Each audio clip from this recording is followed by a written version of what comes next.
Para nosotros una cordial bienvenida y volvernos a encontrar en la presencialidad luego de 2 años. La Facultad de Ciencias Económicas y Sociales ha hecho el esfuerzo a través de las escuelas del ciclo básico y con nuestros profesores para comenzar a darle vida nuevamente a la razón de ser de lo cual son ustedes los estudiantes. Iniciamos un ciclo de conversatorios y sobre todo en el tema disruptivo y tecnológico del cual están llamadas las universidades en este momento. Después de la pandemia hemos desarrollado un know-how del cual nos permite transitar y, como siempre le digo, surfear en la cresta de la ola tecnológica en estos momentos. Nuestros profesores, nuestras cátedras, nuestros departamentos, nuestras estructuras de investigación, hacemos el día a día para llevar adelante la novedad. Y la novedad se construye en la universidad. Quise empezar disruptivo así para dar una salutación al cuerpo de directores, a los ponentes extraordinarios que hemos estado en conversación durante 2 meses, a través de la profesora Leni Uzcategui y todo el esfuerzo que se ha hecho en que trata el día a día con poco o nada de recursos de hacer acto de presencia y estar con ustedes. Saludo la presencia también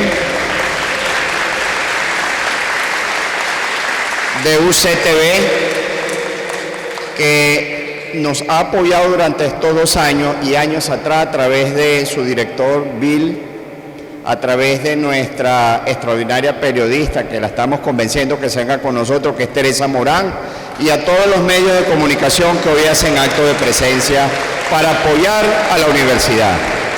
Igualmente la presencia de nuestro exrector, el profesor Peña Viga, muchos años trabajando con él. Bienvenido, profesor. Y quién más, darle la gala, que es Paul, que esta es tu casa, y también a nuestra especialista relacionista industrial Noel. Así que, sin mucho más preámbulo, vamos a dar inicio a este ciclo que comenzamos el día de...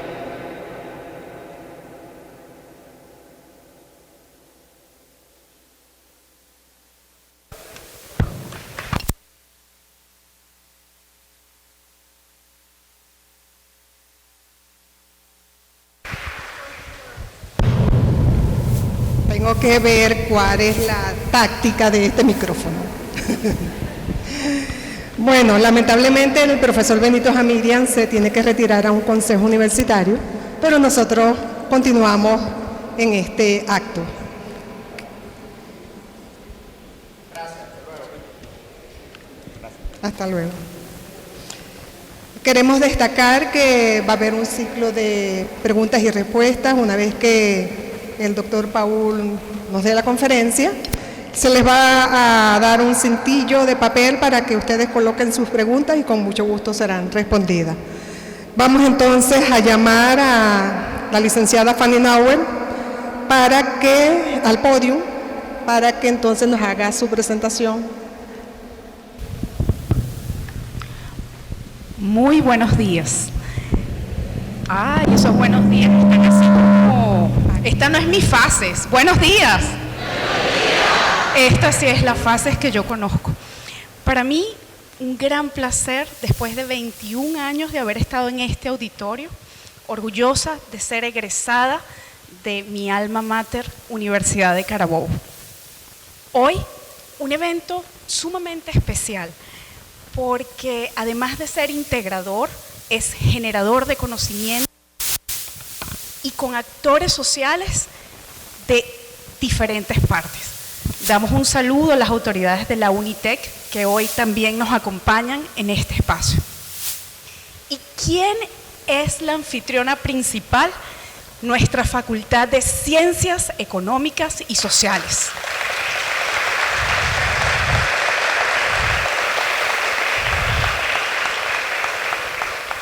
Representada en sus 4 escuelas: Administración Comercial, Contaduría Pública, Economía y mi amada Escuela de Relaciones Industriales.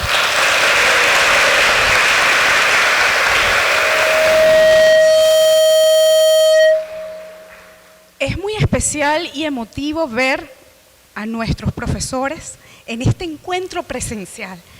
Y la verdad que me mueve la fibra haber escuchado el testimonio de estudiantes que hoy es su primera clase presencial desde que ingresaron a la universidad.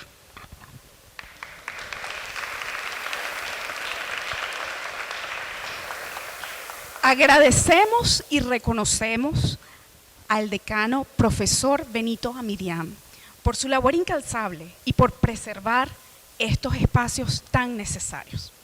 Ahora bien, ¿cuál va a ser la dinámica de hoy de esta masterclass Industria 4.0, el paradigma emergente?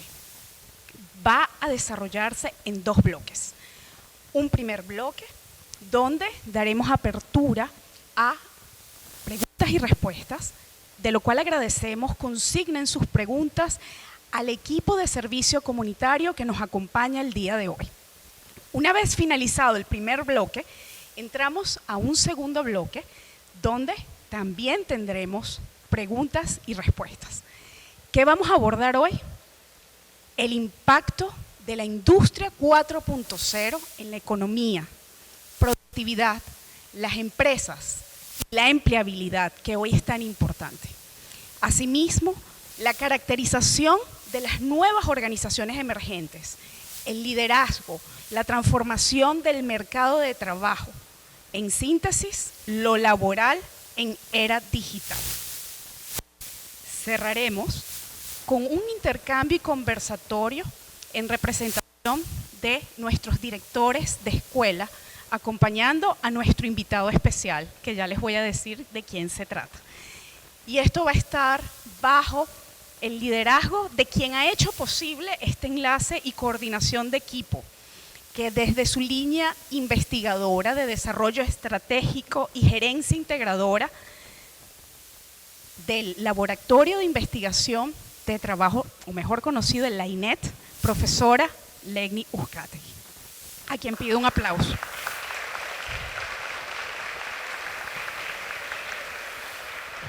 Sin más preámbulo, me enorgullece presentar a nuestro invitado especial de hoy.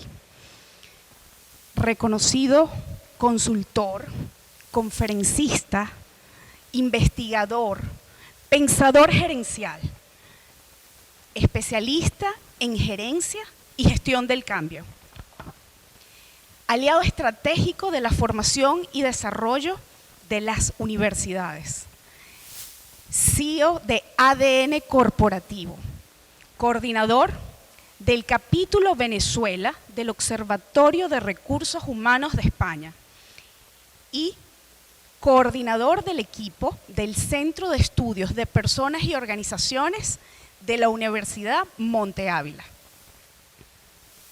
Recientemente reconocido en febrero de este año desde Chile entre los 12 gurús latinoamericanos con impacto en gestión del cambio. Sin más preámbulo, recibamos con un cálido aplauso a Paul Rosillón Ruiz.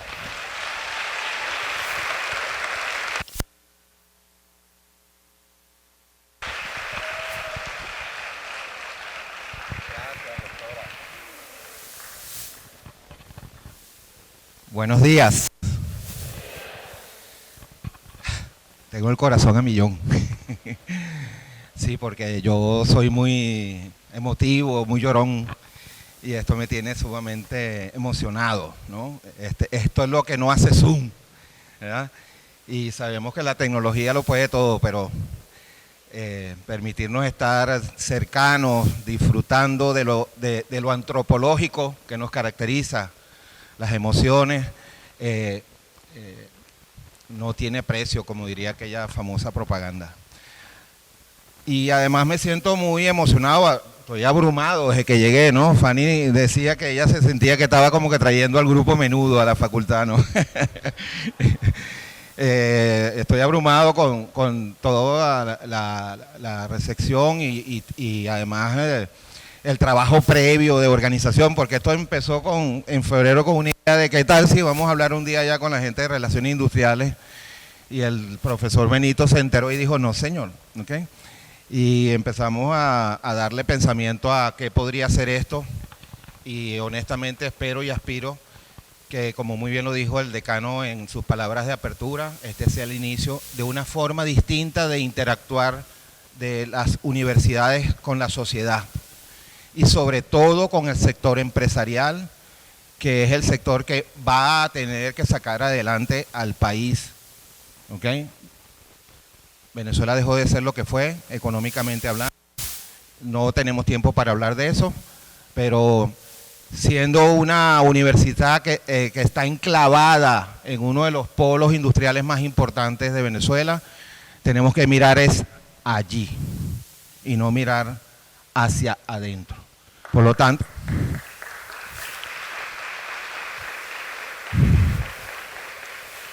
lo tanto, esperamos que este sea el inicio de crear espacios iterativos entre las diferentes facultades y centros de estudios de la universidad y la sociedad, y sobre todo el sector empresarial.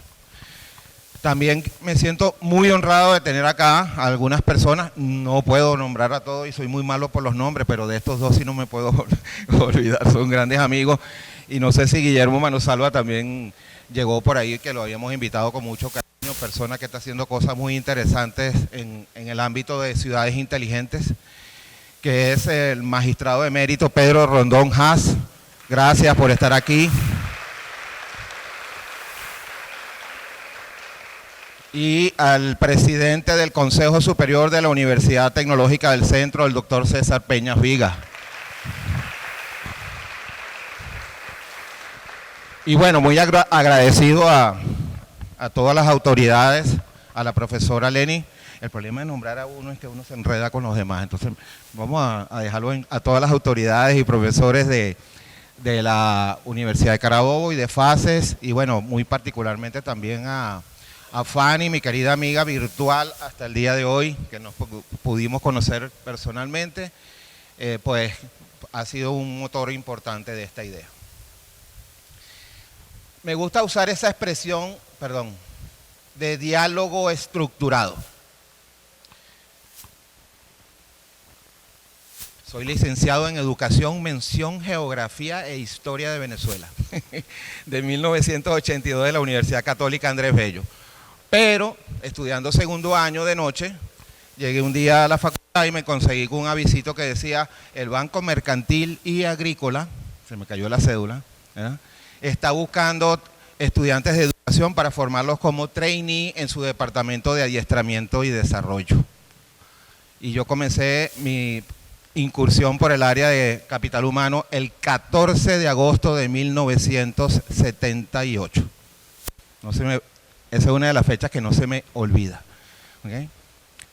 Y tuve la suerte de trabajar en dos de las grandes empresas, escuelas en las prácticas gerenciales, PDVSA durante toda la década del 80 y Electricidad de Caracas durante toda la década de los 90.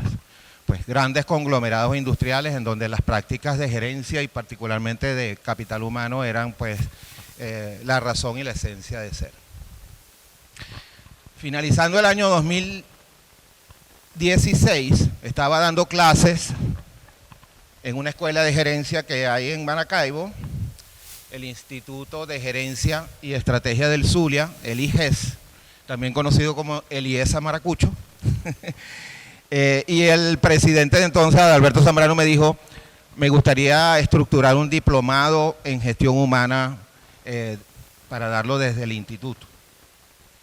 Y le dije: ok, está bien, vamos a empezar a trabajar en eso, pero te pongo una condición. Me dijo: ¿cuál? No puede ser para gente de recursos humanos, tiene que ser para la gerencia. Porque el tema de gente se está convirtiendo cada vez más en el principal factor a gestionar por los líderes en todos los niveles. ¿Okay? Y cuando empecé a investigar entonces acerca de cómo construir o cómo escoger una serie de temas que pudieran formar parte de un diplomado, que además debería ser distinto, porque ya habían muy buenos diplomados en el mercado, entonces me tropecé con que hacía un año en el foro de Davos habían lanzado formalmente lo que se llama hoy en día, o se conoce hoy en día como la cuarta revolución industrial. Y a partir de allí comenzó un viaje fascinante. Me he dedicado en cuerpo y alma a investigar este tema.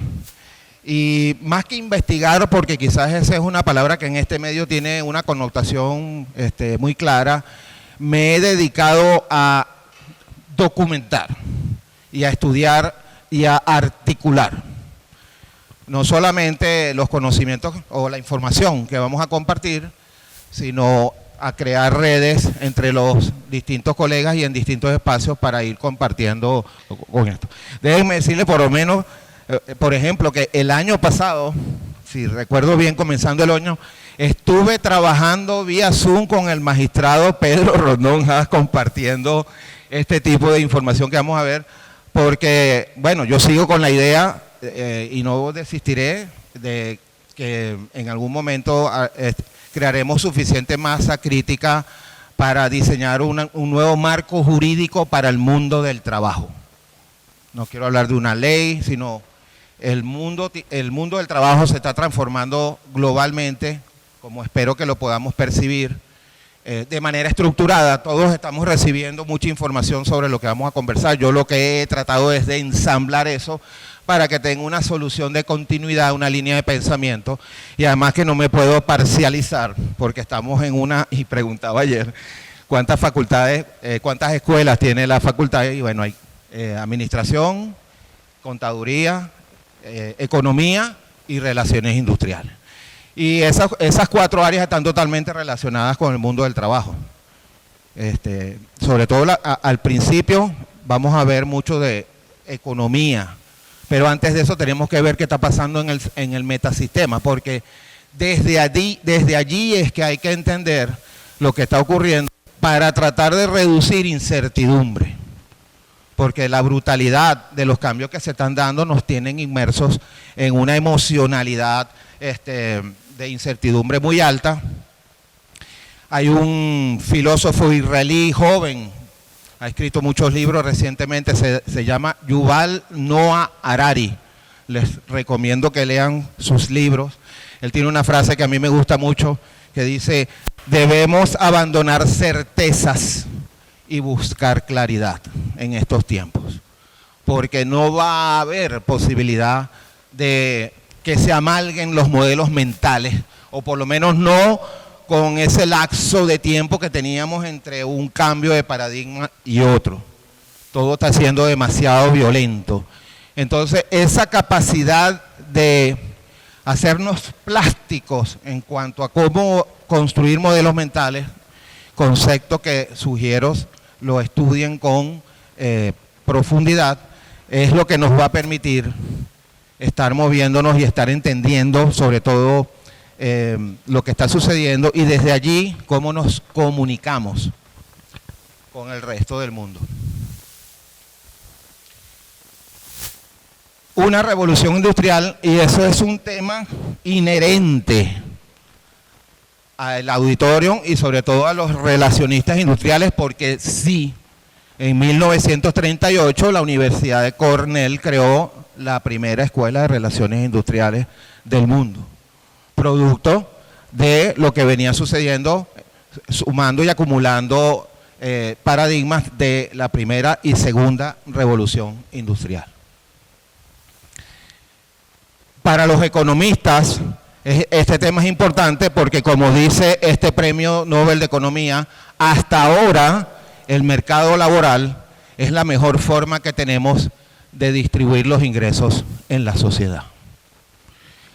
Y ese es un tema que está siendo altamente impactado en este momento, como lo vamos a ver sobre todo en la parte final, con el gran disruptor de esta cuarta revolución industrial, o por lo menos uno de los grandes disruptores, que es la llamada inteligencia artificial. Bill Gates dice que es el equivalente a lo que fue la electricidad en su momento en la segunda revolución industrial. Las revoluciones industriales destruyen y o crean trabajo, pero sobre todo transforman el trabajo y todos los vínculos sociales ligados a su ecosistema. Y ese concepto de ecosistema es fundamental. Y quiero anclar esto con mi comentario inicial. La universidad tiene que pensar en términos de ecosistema, no de campus. Tiene que vincularse con la sociedad y con el área de influencia al que sirve. Por ende, debemos ampliar nuestra visión.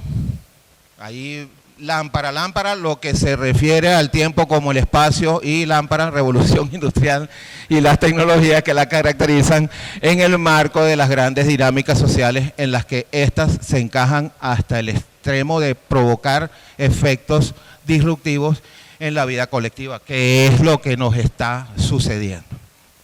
Porque yo comienzo desde aquí, porque hay que dejar de pensar que esto es un tema de tecnología. La tecnología, como lo vamos a ver, suele ser el inicio de las disrupciones, pero cambia todo el ecosistema y toda la sociedad. Y estamos en ese momento que está llamando Eliodoro Ventosilla, que está escribiendo mucho sobre esto, el momento liminar. Acaba de publicar un artículo que se los voy a hacer llegar, que se llama El Umbral, donde él describe la sociedad donde va a vivir su nieto dentro de 40, 50 años. Fanny, ayúdame, por favor. Entonces, escape, sí, y vamos a proyectar. Ahí debe estar abierto, ahí está en un PC. Bien, vamos a pasar un vídeo, y si podemos apagar, todavía no, Fanny, si podemos apagar las luces mejor, y no se vayan a dormir, que fue el video que Klaus Schwab, CEO del Foro Económico Mundial, le presentó al auditorio en febrero de 2016, llamado La Cuarta Revolución Industrial.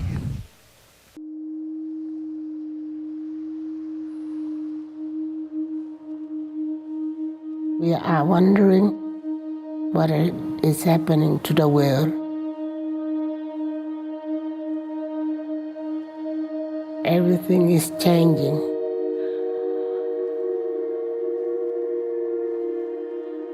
The very idea of human being some sort of natural concept is really going to change. Our bodies will be so high-tech, we won't be able to really distinguish between what's natural and what's artificial. Inside our own heads is the most complex arrangement of matter in the known universe. You might ask yourself, can we get to be superhumans?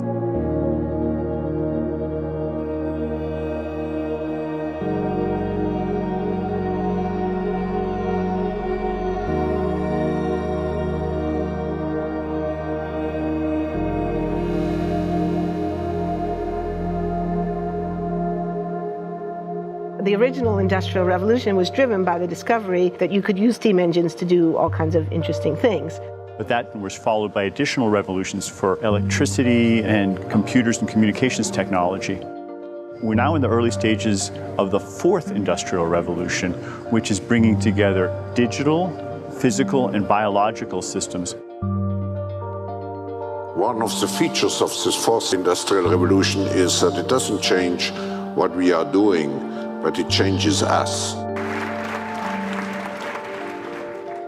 With the ability to visualize brain activity, for example, through a simple consumer-based EEG device, it gives us access to ourselves in ways that we've never before thought possible. It unlocks the black box that is the brain and enables us to really, truly be able to realize an identity that is aspirational. There's now a scientific foundation for the effects of mindfulness on the brain, on the genome, on biological aging. And when the human mind does know itself, then you get the potential for a new renaissance that restructures itself in terms of our relationship to life, our relationship to the planet, our relationship to work. We need a different economic model.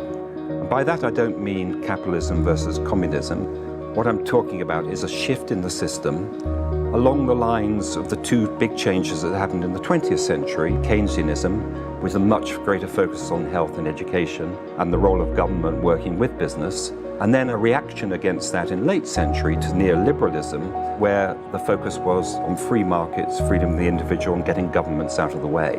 We need a shift to a new system that will allow us to meet the basic needs of every human on the planet, that will live within planetary means, that will be fairer, and that will be focused as its key goal, not on growth per se, but on maximizing human well-being. And history tells us that a value shift is triggered by creation of a new story about how we want to live. I see the circular economy as something which fits very closely with mankind's goal to be innovative and creative and to always progress. We can use asset tracking, we can use IT, we can use 3D printing to enable this different economic model to recover materials, feed them back into the economy and really to decouple growth from the resource constraints we have.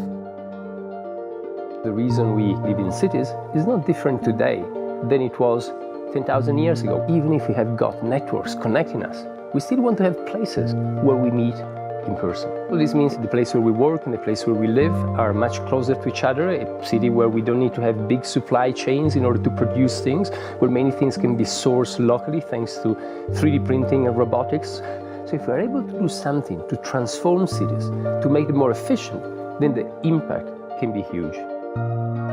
Think about the prospect of getting rid of plastics. We must not only be inspired or informed by nature, but actually use natural organisms with which to design products and building parts. Only instead of varying material properties, we're varying biological functionality.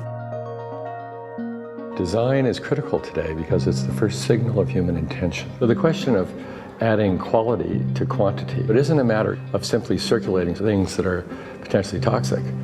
It's circulating things that are safe and healthy for all generations. So the goal is no longer, I want to be less bad, less monotonous, less unsafe, less unjust. It's really about a diverse, safe, healthy, and just world with clean air, clean water, clean soil, clean energy.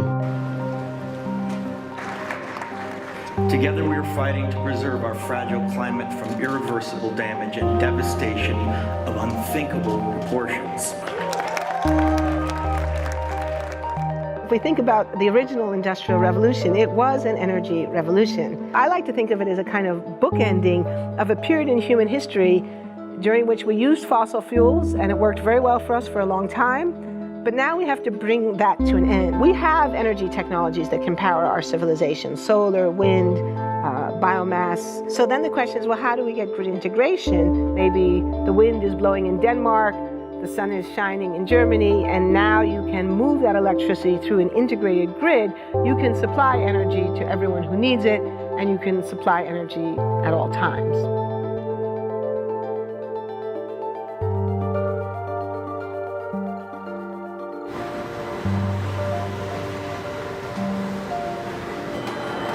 Walking around, you do see different stuff as far as like the body marriage line. They use a lot of things that help them lift up and move things to the car. You just sit there and, program something, and it has its own set mind to go ahead and do everything. And then as humans, we just come in and take the extra step to help the technology. It's not the cure-all for everything. There's definitely a lot of things where people perform the operation better, but certainly for the right applications, robotics are a huge improvement for the process. The projection of 5 million jobs lost by 2020 to technology is serious, but it's not the main question. Construction, manufacturing, services, public health and education, these industries will still exist. The main question is, what will be the future of work? How will we define work? How will we share the wealth? From the viewpoint of the labor or jobs, now we really need new education or new training. We're working with a World in Motion and FIRST Robotics, trying to encourage students from 3rd grade all the way up through the end of high school. We had students make sailboats, and then we had them race them, and so they could see how quickly they could move. And they immediately went back and started to say, oh, I saw what happened, I'm going to go change this or that. And that was 3rd graders. I've just given a prize to a kid of 18 years old that has discovered something really very, very unique. Came up with how to get better productivity and better yields for seeds of corn. And so he basically came with the idea that if you would perforate these seeds, you would get more food. And you think about it and say, but he didn't go to university. So how does he get all that knowledge? And he told me, I've been watching YouTube since the age of 12, and I'm so interested that I've seen everything about it. I've read everything about it. The world is really open to learning. The thing is, how do you give the incentive to your kids to do that? It's this ability of digital technology to change outcomes, to truly empower people all over the world that can create a more equitable growth, because I think the world needs that.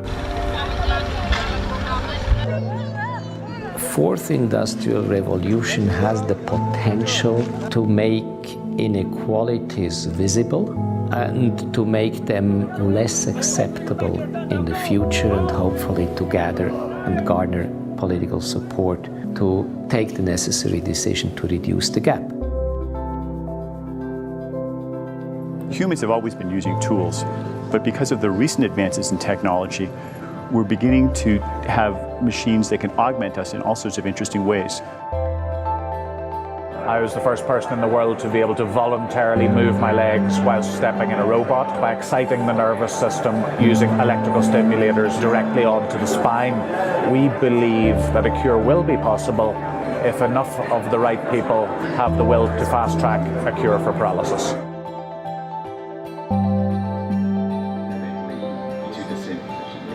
We take two things from the patient. First, we take a three-dimensional X-ray and we extract the three-dimensional data out of that so we can make a perfectly shaped puzzle piece. And then we also take a sample of fat tissue from the patient so that we can extract the stem cells out of those. And we use those stem cells with this three-dimensional scaffold that we fabricate, and after 3 weeks we have a piece of living bone that's ready for implantation. Being able to use genome editing to understand the genetic changes that lead to cancer, and technologies like drug delivery, getting molecules into particular types of cells. There's a lot of excitement about being able to move much more quickly on this disease. One of the things that I think is so essential to free and open societies is freedom of thought. And up until now, the conversation we've been having is around freedom of speech. Once we can access people's thoughts and access people's emotion, we have to create a space that enables people to think freely, to think divergent thoughts, to think creative thoughts. And in a society where people fear having those thoughts, the likelihood of being able to enjoy progress is significantly diminished. We need to take responsibility at every level of society, from the individual and the personal to the institutional to the global, to adapt to these technological challenges and changes which are redefining what it means to be human, what it means to work, what it means to be completely embedded in this world. People always ask me if I'm an optimist or a pessimist. The technology exists, but how do we get it and implement it at the scale we need at a price that people around the world can afford? Even though we have everyday problems we have to solve, we have to find a way to lay the foundations for the innovations of tomorrow.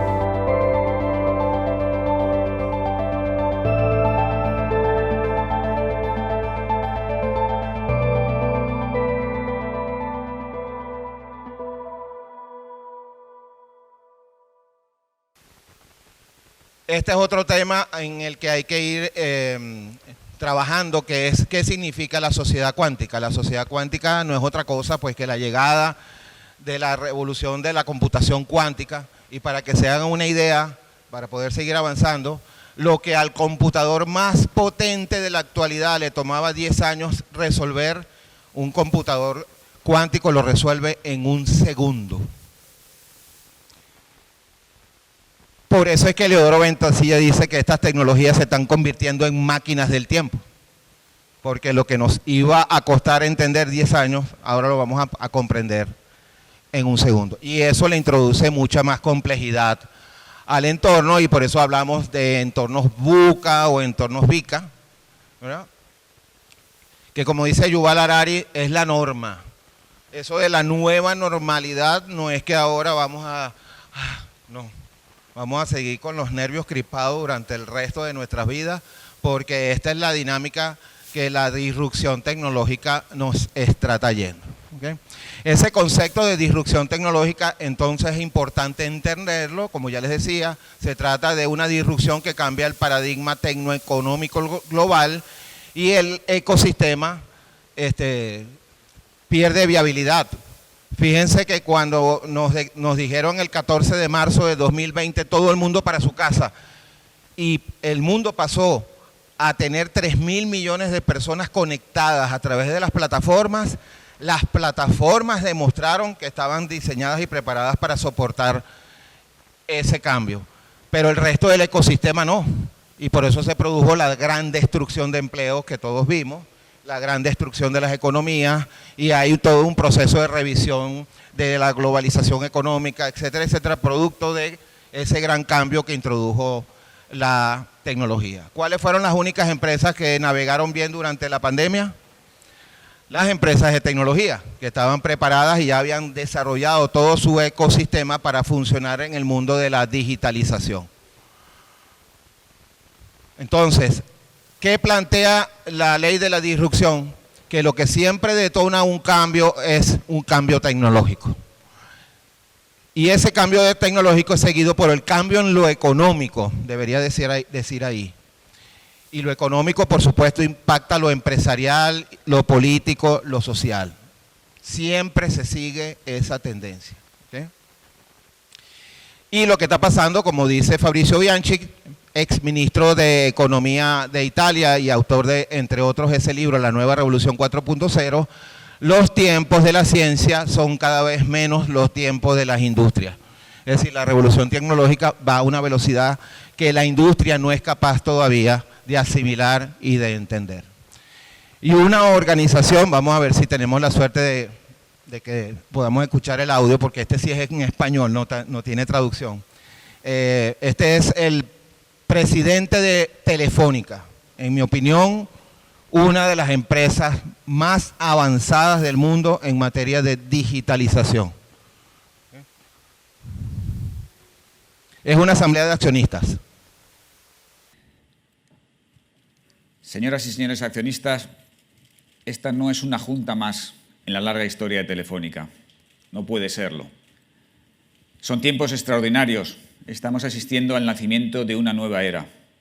En el corto espacio de 6 años hemos vivido el trauma de la ruptura de la Unión Europea con el Brexit, la irrupción de la posverdad en nuestras sociedades, una pandemia mundial que paralizó la vida y en las últimas semanas un conflicto armado en Europa como no veíamos desde la Segunda Guerra Mundial. Y todo ello potenciado, influenciado, causado de alguna forma por el hecho de que estamos inmersos en la mayor revolución tecnológica de la historia de la humanidad. Nuestra vida ha cambiado y el cambio es irreversible. La pandemia no solo nos sorprendió porque nos hizo enfrentarnos a lo inimaginable y nos arrebató temporalmente aquello que considerábamos nuestro para siempre, como la libertad para movernos, para viajar, para reunirnos, para trabajar en nuestras oficinas, para ir al cine o al teatro, para ir de compras. Nos hizo sentir vulnerables, nos hizo ver que no somos invencibles. Nos refugiamos en nuestras casas y fusionamos nuestras vidas analógicas y digitales en una sola vida. Y tuvimos que perderle el miedo, personas, familias y empresas, grandes o pequeñas, a la digitalización. Cada semana de confinamiento aceleró el paso del tiempo en un año, de forma que salimos de la pandemia en un mundo distinto. Nuestra forma de trabajar, de relacionarnos, de entretenernos, de comprar, de informarnos, ya es distinta y no volverá a ser como antes. La posverdad también llegó a nuestro mundo. Internet, las redes sociales, las plataformas, los dispositivos han cambiado la forma en la que nos relacionamos, la forma en la que nos informamos, a quién otorgamos credibilidad, quién creemos que nos dice la verdad o aquella verdad que queremos creer. Si la llegada de la televisión o la radio cambió la sociedad, asistimos a algo mucho más profundo. La radio y la televisión giraban en torno a personas que querían informarnos o influirnos y construimos un andamiaje legal para asegurar el derecho a la verdad. Estamos perdiendo ese derecho porque ahora no son personas, sino algoritmos los que ponen delante de nuestros ojos aquello que nos engancha más, que nos hace pasar más tiempo dentro de esas plataformas en entornos cerrados, para perfilarnos mejor, para conocernos mejor, para podernos colocar aquellos anuncios, aquellos productos que nos encajen mejor. Pero a cambio de eso estamos asistiendo a un ataque a la verdad que es la piedra angular de nuestra convivencia. Nos encierran en aquello que queremos oír y cierran nuestros ojos a otros puntos de vista, a la riqueza del debate, a la diversidad de una sociedad que ni es ni debe ser uniforme. Nos están tribalizando y son las máquinas las que lo están haciendo. El Brexit y la pandemia mostraron las fisuras del modelo más radical de globalización, pero la guerra de Ucrania lo ha roto ya definitivamente. La guerra ha sacudido nuestras conciencias de una forma definitiva. Nos ha hecho ver cómo de la noche a la mañana la paz, la integridad territorial de una nación soberana, la vida de millones de familias inocentes, es atacada en el continente europeo, a muy poca distancia de nuestras propias casas. Guerras y conflictos que considerábamos lejanos y ajenos, de repente están aquí, a nuestras puertas. Y la inconsciencia cómoda con la que contemplábamos aquellos conflictos lejanos se convierte de repente en sorpresa, incredulidad, indignación, rebeldía, solidaridad y determinación para defender nuestras ideas, nuestros valores, nuestro modelo de vida y plantar cara a lo que consideramos injusto. El mundo de la globalización radical ha desaparecido. De repente nos damos cuenta de que nuestras economías son vulnerables a los precios de la energía y mucho, pero no solo a eso. La cadena logística, la producción de alimentos, los fertilizantes, los semiconductores, los gases nobles, los metales raros, nos hacen ver que nuestro modelo económico es frágil y que está basado en un modelo de comercio mundial con términos de intercambio con sociedades que no comparten nuestros valores y que esas contrapartes no dudan en utilizar esas dependencias para tratar de imponernos su forma de ver el mundo, una forma de ver el mundo que nos es ajena y contra la que legítimamente nos rebelamos. Todos tenemos dentro de nosotros la esperanza de que todos estos acontecimientos son excepcionales y que de alguna forma todo volverá a ser como antes, que el mundo en el que nos encontrábamos cómodos volverá. Es un sentimiento natural, queremos volver a aquello que comprendíamos, que de alguna forma controlábamos y donde todo podía enmarcarse dentro de lo previsible. Pero no es así. Ese mundo se fue y no volverá. Entramos en territorio inexplorado, con reglas distintas, donde debemos convivir con el miedo a lo desconocido, donde nada está garantizado. Y tendremos la imperiosa necesidad como sociedad de pelear por defender los valores en los que creemos, la libertad, la solidaridad, la compasión, la unidad, la ética y el hecho incuestionable de que son las personas las que deben estar en el centro del todo.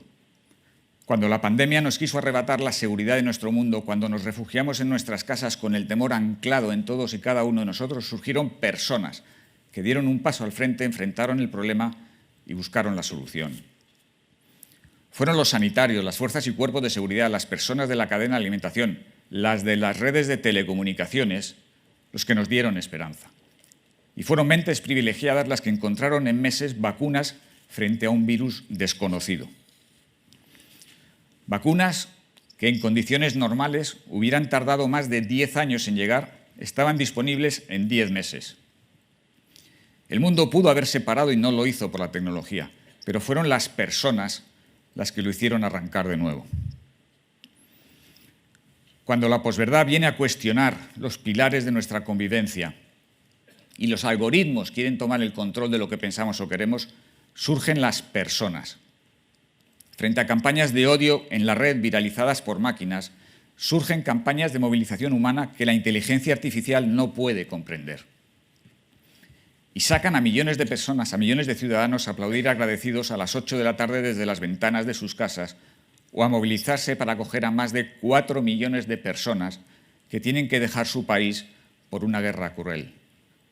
Cuando el mayor desafío migratorio desde la Segunda Guerra Mundial amenaza con desbordar el sistema establecido, son personas las que han viralizado la compasión y la solidaridad. Cuando el Brexit, la pandemia y la guerra han venido a cuestionar la idea del estado del bienestar, la idea de Europa, y nos sentimos desbordados, aparece la determinación de una Europa que da un paso al frente y mutualiza deuda por primera vez en su historia, y se compromete a una recuperación que no deje a nadie atrás, invierte en la sociedad y apuesta por el futuro. Cuando la barbarie amenaza la libertad, surge una sociedad que se une y decide plantar cara al desafío. Somos las personas las que decidimos qué valores queremos compartir y defender. Sí es un mundo nuevo y sí ha acabado el mundo que hemos conocido hasta la fecha, pero podemos avanzar hacia algo mejor. Vivimos la mayor época de cambio de la historia de la humanidad y la mayor acumulación de tecnología que ninguna otra generación ha tenido hasta ahora. Tenemos que encauzarla para ponerla al servicio de las personas y que nos ayude a solucionar problemas que no han tenido solución hasta ahora. La tecnología no es buena o mala en sí misma, depende del propósito que queramos darle. Podemos añorar el mundo que se fue, pero también debemos ambicionar un mundo mejor.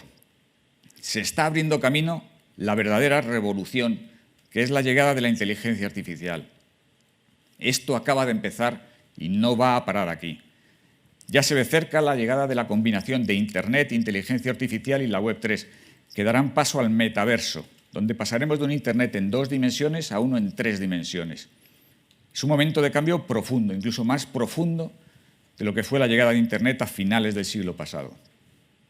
El uso que los ciudadanos hacemos de la red alcanzará otra dimensión, y ello traerá nuevos desafíos sobre la soberanía individual y colectiva, los modelos económicos y sociales, el respeto a la dignidad y la privacidad de las personas, la identidad individual y colectiva y, en definitiva, el contrato social.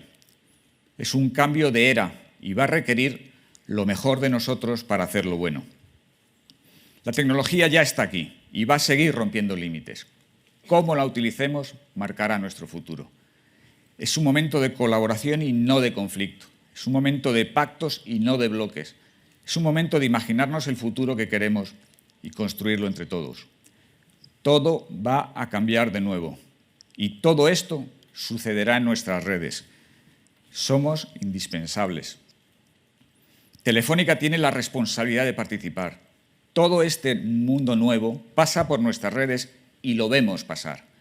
Nacimos hace 97 años para comunicar a las personas a través de la voz, pero nuestro mundo también cambió para no volver.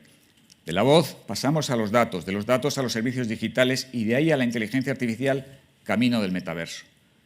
Tenemos un rol que jugar porque en los últimos 6 años hemos cambiado y nos hemos preparado para ello. Con 370 millones de clientes, 47 millones más que hace 6 años, somos una plataforma más grande que Twitter o Netflix. 370 millones de clientes cuyas vidas fluyen por las redes de Telefónica. El tráfico de datos que pasa por nuestras redes se ha multiplicado por 10. Se ha puesto a prueba la robustez de nuestras redes y hemos estado a la altura del desafío con tecnologías más sostenibles. Tenemos una capacidad de procesamiento de datos de 11,5 petaflops, superior a la del mayor supercomputador español, y una capacidad de almacenamiento de datos de 176 petabytes, es decir, equivalente a 26 siglos seguidos de contenidos en alta definición, y se ha multiplicado por casi 3 en los últimos 6 años. Con más de 3,9 millones de kilómetros de fibra, tenemos desplegada ya fibra para ir y volver a la Luna más de 5 veces y todavía iremos unas cuantas más. Nuestra red de ultrabanda ancha es la mayor fuera de China y seguimos creciendo. Somos pioneros en 5G y en la aplicación de inteligencia artificial a las redes de última generación, así como nuevas arquitecturas como Open RAN. En los últimos 6 años, los ingresos de banda ancha y servicios digitales han pasado de suponer menos del 50% al 70%. Hemos invertido casi 48.000 millones de euros. Hemos llevado a cabo operaciones corporativas por más de 35.000 millones de euros, incluyendo la mayor operación de nuestra historia. Hemos bajado la deuda a más de 23.000 millones. Hemos aumentado los fondos propios en más de 3.000 millones. Y hemos entregado a nuestros accionistas más de 15.000 millones de euros en dividendos y recompra de acciones. Nos hemos comprometido a tener emisiones cero en 2025 en nuestros principales mercados y somos pieza clave en la descarbonización de la economía. Apostamos por una digitalización inclusiva, acercando nuestras infraestructuras y servicios a todos los rincones y formando en capacidades digitales para no dejar a nadie atrás. Llegamos donde no llega nadie. Y las acciones de la Fundación Telefónica en 2021 han beneficiado a casi 25 millones de personas en el mundo y contamos con más de 60.000 voluntarios. Hemos alcanzado ya el 30% de mujeres en puestos directivos y nuestro Consejo de Administración ha pasado de contar con un 11% de mujeres al 33% actual, y eso nos hace mejores. Esta transformación no se hace sola, la hacen las personas que forman parte de esta gran compañía. Telefónica es hoy una compañía distinta a la que era hace 6 años, una compañía que se ha preparado para un nuevo mundo, una compañía que se siente capaz y legitimada para contribuir a definir las normas que deben regir esa nueva era. Los últimos 6 años nos han hecho participar en acontecimientos excepcionales, nos han sacado de un mundo que conocíamos y comprendíamos y nos han transportado a territorio inexplorado. Los últimos 6 años nos han hecho convivir con la incertidumbre y el temor, pero también nos han obligado a reaccionar, a cambiar, a sacar lo mejor de nosotros y a reinventarnos.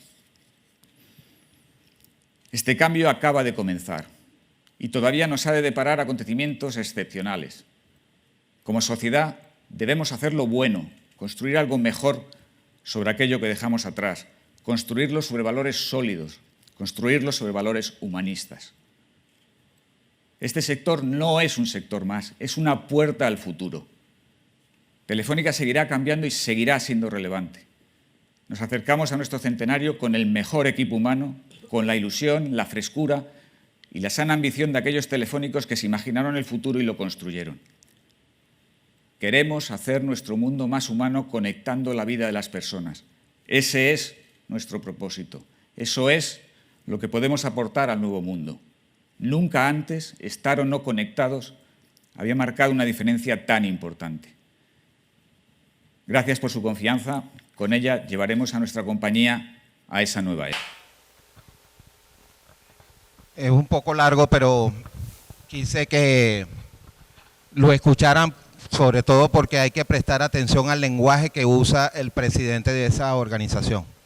Y eso lo vinculo con el comentario inicial que hacía de que el tema de personas, que lo dijo N veces, es el tema central en esta sociedad emergente en la que vamos a empezar a vivir.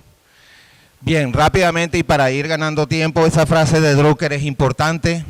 El problema no es la turbulencia, es pensar con la lógica anterior. Y por eso el tema de flexibilizar nuestros modelos mentales va a ser una metacompetencia fundamental. Esas son las 5 grandes tendencias en las que yo he venido trabajando y estudiando durante los últimos años. Se la he agrupado en lo que sucede a nivel del metasistema. Álvarez Pellete mencionó algo de eso, la llamada nueva economía, importante, la tecnología como el gran disruptor de la cadena de valor, cambios en la agenda de la gerencia y finalmente, en esa secuencia vamos a hablar rápidamente, lo laboral en la era digital. Y este comentario de la lucha de clases a la colaboración entre todos. El día lunes en la mañana estuve reunido con el secretario ejecutivo de la CTV, con el encargado de la presidencia de la Federación de Trabajadores del Zulia, y hay aquí algunos miembros o relacionados con esa gente, con quienes hemos acordado que el sector laboral se debe sentar a crear mesas de trabajo para imaginar lo que viene. ¿Bien? Bueno, Álvarez Pellete lo dijo rápidamente, no me voy a detener acá. El mundo que nació en la Segunda Guerra Mundial, al terminar la Segunda Guerra Mundial a través de sus multilaterales, fue un mundo fundamentalmente dominado por el pensamiento occidental. ¿Qué ha pasado? Que a lo largo de los años el resto del planeta se ha ido incorporando a ese foro. No me sale la lámina, bueno, no importa, digo la imagen. Y por otra parte, los multilaterales, que han venido perdiendo mucha eficacia para gobernar lo que está sucediendo, ha ido cediendo espacio, al menos en lo económico, al llamado Foro de Davos, que se está convirtiendo pues en la agenda que está liderando todo el cambio organizacional. Básicamente, ¿de qué trata ese foro o ese espacio? Bueno, una emergente y disruptiva revolución tecnológica que está trasladando toda la actividad humana del mundo analógico al mundo digital. La nueva economía y la globalización de las comunicaciones que están convirtiendo el nuevo marco de referencia de nuestra época, desplazando el Estado-Nación. Y es importante porque yo veo que se habla de estas cosas y esas frases pasan. O sea, ustedes saben lo que significa que esté en este momento cuestionándose si el Estado-Nación, los países como los hemos concebido desde finales de 1600, van a seguir siendo la forma de resolución de conflictos, como dice el texto. ¿Por qué se empieza a hablar de eso? Porque parece que el nuevo espacio donde vamos a vivir van a ser las plataformas digitales. Y en ese sentido tenemos un país de casi 3.000 millones de habitantes. ¿Cuál es ese país? Facebook, ¿okay? Que está tratando de lanzar su propia moneda, que es uno de los elementos que caracteriza a un Estado-nación. emitir moneda nacional. Y la revolución demográfica que está convirtiendo a Europa y a Estados Unidos, cunas de ese antiguo contrato social, en estados envejecidos, y eso nos afecta directamente porque, bueno, América Latina en particular es la cantera de las nuevas generaciones. Fíjense que los chinos acaban de cambiar su draconiana ley de un solo niño y van a estimular que las familias tengan más de un solo niño. Ellos son ahorita 1.300 millones de habitantes. No sé qué va a pasar. ¿Okay? Bueno, ¿cuál es la agenda de Davos? La paso rápidamente. No nos podemos detener por cuestiones de tiempo. Yo voy a dejar todo el material con la profesora Leni, pero sí me interesa subrayar los enunciados. Diálogo global sobre cooperación económica, diálogo global sobre política tecnológica, diálogo global sobre ciberseguridad, diálogo global sobre sistemas financieros y monetarios, diálogo global sobre decisiones de política económica, redefiniendo las teorías económicas. Aquí hay gente de economía, ¿no? Redefiniendo las teorías económicas actuales para reflejar los cambios estructurales de la cuarta revolución industrial, como la noción cambiante de productividad y su impacto en el mundo del trabajo. Diálogo global sobre resiliencia al riesgo, diálogo global sobre el capital humano, diálogo global sobre una nueva narrativa social, diálogo global sobre sistemas industriales, diálogo global sobre la reforma institucional. Se está hablando absolutamente de rediseñar todo el mundo conocido. ¿Y quiénes lideran ese proceso? Bueno, fundamentalmente los llamados centros o tanques de pensamiento. ¿Y por qué estoy hablando de esto? Bueno, porque ese proceso tiene que navegar a través de estructuras globales y de ahí ir decantando a las estructuras nacionales. Bueno, no es casual entonces que la mayoría de los principales centros de pensamiento se encuentren ubicados en Estados Unidos. En Latinoamérica tenemos el orgullo de tener a CEDICE como el 9º centro de pensamiento reconocido a nivel latinoamericano, dirigido por nuestra amiga Rocío Guijarro. Las universidades son los grandes diseminadores de modelos mentales y paradigmas, y no digo conocimiento. Si hay una institución que debe revisarse profundamente el cómo, es el mundo de la educación, a todos los niveles. Y ya lo vimos en el video con suficiencia. De nuevo, las universidades más importantes del mundo, 8 están en Estados Unidos, y de las 10 escuelas de negocio más importantes del mundo, 7 están en Estados Unidos. Entonces eso del imperio no es gratis, ¿no? ¿Qué quiero decir con esto? Bueno, que este es un sector que está llamado a ayudar a difundir el nuevo paradigma, pero hay que hacerlo en colectivo, en sociedad, no desde el paradigma de que la sociedad tiene que venir a aprender aquí.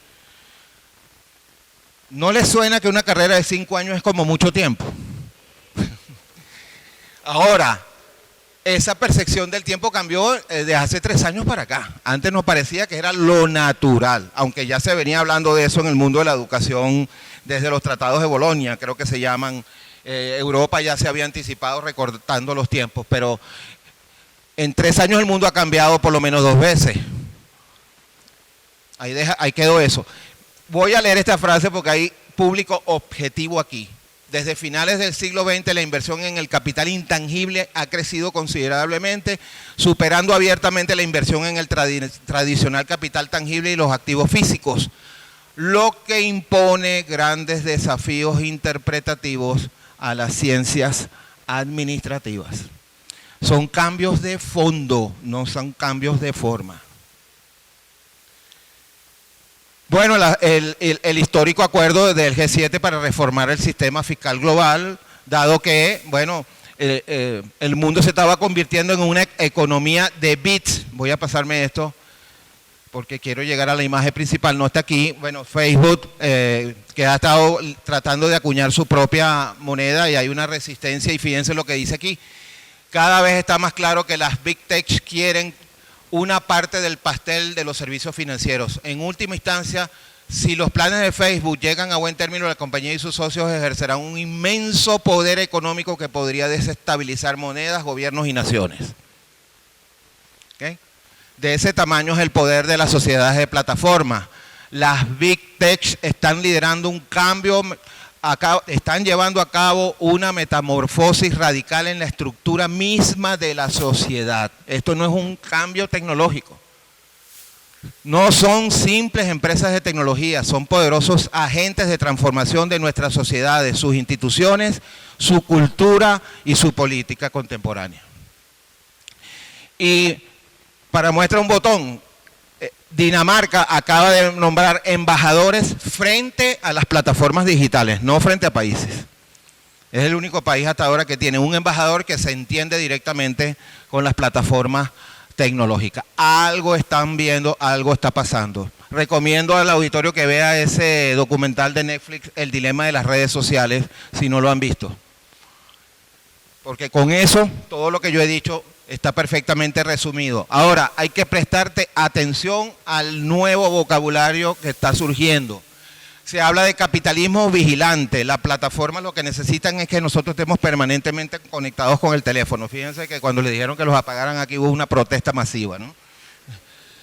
Economía de la atención, se llama así. Mientras más tiempo esté yo mirando la pantalla y esté haciendo like y esté dando me gusta, estoy alimentando las plataformas y el algoritmo. Realidad digital personalizada, el metaverso, universos paralelos, mercados futuros de personas, se venden ya mercados futuros de me gustas y de emociones. Los emojis, los emoticos, ¿verdad que si uno manda un mensaje y no le pone el emotico, no tiene emoción? Por eso fue que fue creado eso, la economía del comportamiento. Y en síntesis, autoridades en todo el mundo intentan poner límites al poder y la posición de las grandes empresas tecnológicas que se han vuelto dominantes en la era. Ya estamos en la era del capitalismo de Internet y por eso el vídeo del presidente de Telefónica es una joya. ¿Bien? El metaverso. ¿Bien? ¿Quién ha comprado su parcelita en el metaverso ya? Porque ya las están vendiendo. Hay empresas de bienes raíces que ya están vendiendo o haciendo grandes inversiones allí. Y bueno, Google, ese es el presidente de Google, está liderando la carrera en cuanto a inteligencia artificial y el dominio de la tecnología de la computación cuántica. Se dice que el que domine esa tecnología va a dominar el mundo en el futuro. Y por eso es la batalla tecnológica entre Estados Unidos y China, ¿okay? Por el dominio de la tecnología. El otro gran movimiento es el movimiento de la sustentabilidad. No vamos a entrar acá en los detalles, simplemente necesitamos que el mundo consuma y crezca económicamente de una manera distinta a la que ha tenido hasta ahora.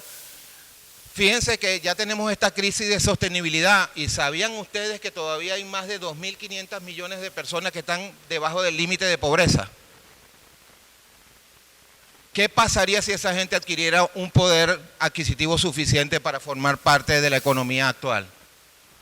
Es maquiavélico el pensamiento, porque hay gente que quiere impedir que eso suceda, por razones, vamos a decir entre comillas, obvias. Hay más de 3.000 personas que todavía no tienen acceso a Internet. Cuando esa gente se sume a ese Big Data que ya existe, va a ser brutal el crecimiento. Y a la empresa se le pide entonces que adopte un rol más allá de simplemente generar beneficios al accionista, sino que pase a jugar un rol importante en el desarrollo de la sociedad. Y tenemos que ir cultivando nuevas formas de crear riqueza y esta es una en donde Venezuela tiene grandes posibilidades.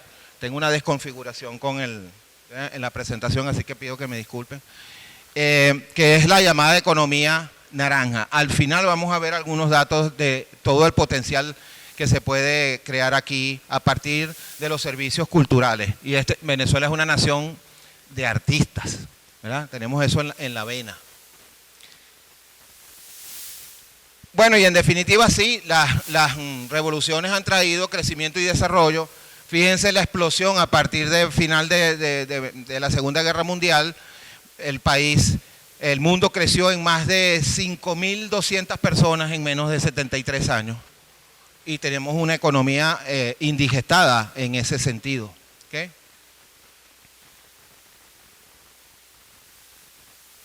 Carlota Flores es una venezolana que en este momento está en Cambridge, en Inglaterra, y es una gran estudiosa de la tecnología y de la evolución de las tecnologías. Y ella nos dice, la tecnología es una fuerza muy poderosa, pero las sociedades siempre descubren cómo adaptarse y adoptar los nuevos paradigmas. Aquí yo quise hacer un resumen de lo que en términos de prácticas económicas y gerenciales nos han dejado las principales revoluciones industriales. ¿Okay? Proliferación de equipos mecánicos en las áreas de producción, desplazamiento de mano de obra no calificada del campo a las ciudades, y antes los grandes capitanes de empresa se paraban delante de la foto y muy orgullosos se tomaban la foto con ese poco de chimeneas echando humo y contaminando el ambiente, porque era la imagen del progreso en esa época, ¿no? La segunda revolución industrial, quizás desde el punto de vista del management, de las más importantes, producción masiva y en serie, Henry Ford, 1913, especialización y división funcional del trabajo, surgimiento de la clase media profesional, surgimiento de la clase obrera, consolidación de los movimientos sindicales, institucionalización del diálogo social. La OIT ya tiene 103 años de fundada. Primeras escuelas de negocios a partir de 1920, surgimiento formal de las relaciones industriales con la primera Escuela de Relaciones Industriales en Cornell en 1931. Me corrijo porque había dicho 1938. Tercera revolución industrial, Drucker, Sociedad del Conocimiento, tecnología de información en el ámbito laboral, implantación de líneas automatizadas y de producción. Ya empieza a sentirse la llegada de la tecnología en las organizaciones. Apreciación financiera de los llamados activos intangibles, y empieza a surgir la literatura relacionada con ese tema, y la innovación como un tema sofisticado de áreas de innovación y desarrollo se convierte también en una práctica gerencial fundamental con el famoso lanzamiento del libro Océanos Azules. ¿Okay? El detalle es que cada una de estas revoluciones había venido siendo de alguna manera una acumulación de paradigmas, lo mejor de cada mundo, hasta que llegó la cuarta, que como ya vimos, y no vamos a seguir ahondando en eso, es una revolución totalmente disruptiva. ¿Okay? Los tiempos entre revoluciones también se han modificado, pasábamos de un tiempo de entre 100 y 60 años, prácticamente estamos teniendo revoluciones casi todos los días. Los estudiosos hablan de que el gran disruptor fue el iPhone, porque permitió que saliéramos y estuviéramos en contacto permanente en cualquier parte con la información, con los servidores, y eso es lo que ha ido creando entre la inteligencia artificial y los sistemas de información, lo que se llama la nube y las grandes acumulaciones de datos. ¿Por qué se espera con tanta ansia la llegada del 5G?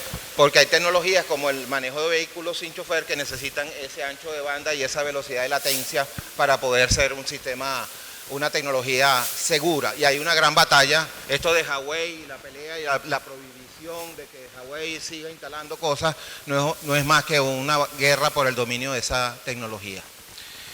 El mensaje principal es que todo lo que pueda digitalizarse será digitalizado. ¿Okay? Yo no creo en las coincidencias. El iPhone se lanza en el 2007 prometiendo pues esa posibilidad de movilidad y acceso a la información en tiempo real, y ese mismo año se lanzaron las primeras plataformas para acumular información en la nube. Entonces hay que leer muy bien. Lo cierto es que nosotros somos los principales generadores del contenido de esas plataformas, lo saben, ¿verdad?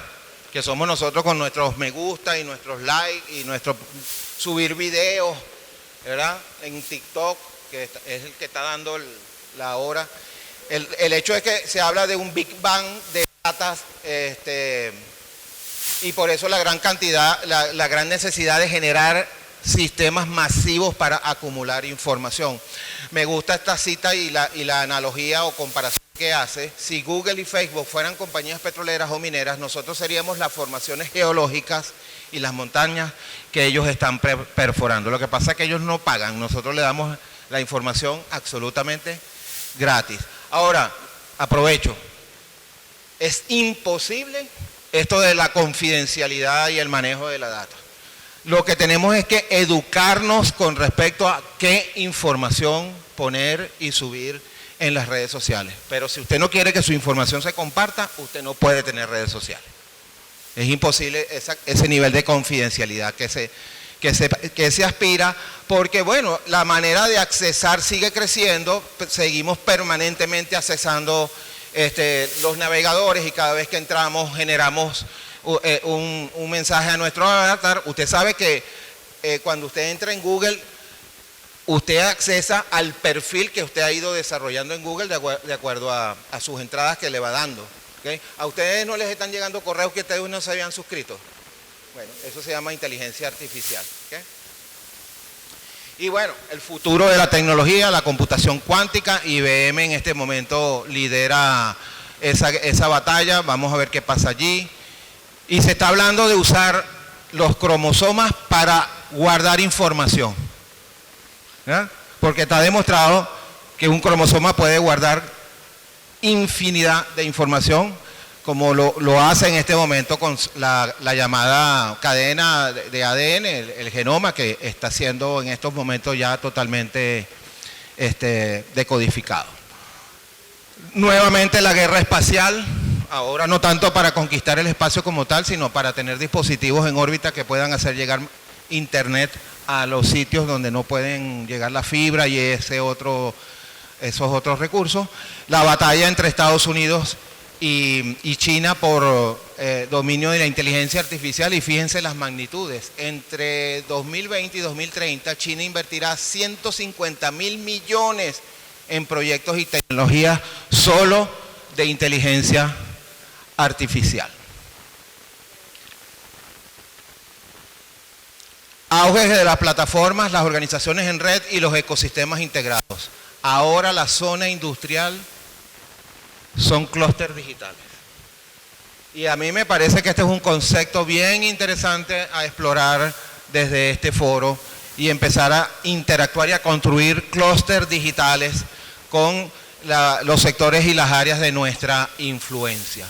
Se considera pues que el nuevo gran disruptor, así como lo fue la electricidad en su momento, es la inteligencia artificial, que estará aportando, según McKinsey, 14% del PIB global dentro de 7 años. Por eso el monto de las inversiones anteriores. Este tema lo quiero destacar en particular, la vida a la velocidad de la luz. La vida es un software corrido por proteínas. ¿Okay? Porque bueno, yo tuve una hermana que falleció hace 3 años, a los 52 años de cáncer, y es un tema que me ha motivado muchísimo. El Big Data y la inteligencia artificial están permitiendo el descubrimiento y el estudio del comportamiento del ADN cada vez más exacto y personalizado en la evolución de patologías como la del cáncer, lo que está impulsando el desarrollo de un nuevo y revolucionario campo de tratamiento llamado la medicina de precisión. Nos van a desarrollar medicinas para nosotros, única y exclusivamente, medicina personalizada o medicina de precisión. Hacia allá va el mundo de la salud. Este es el nivel de detalle que no me voy a detener.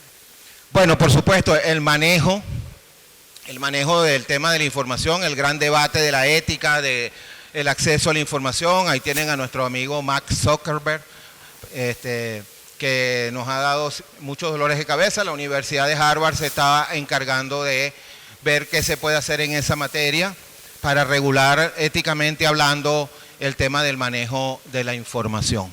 ¿Okay? Los seres humanos somos seres sintientes y agentes morales. Son rasgos antropológicos. Cultiven esa palabra. Somos seres antropológicos.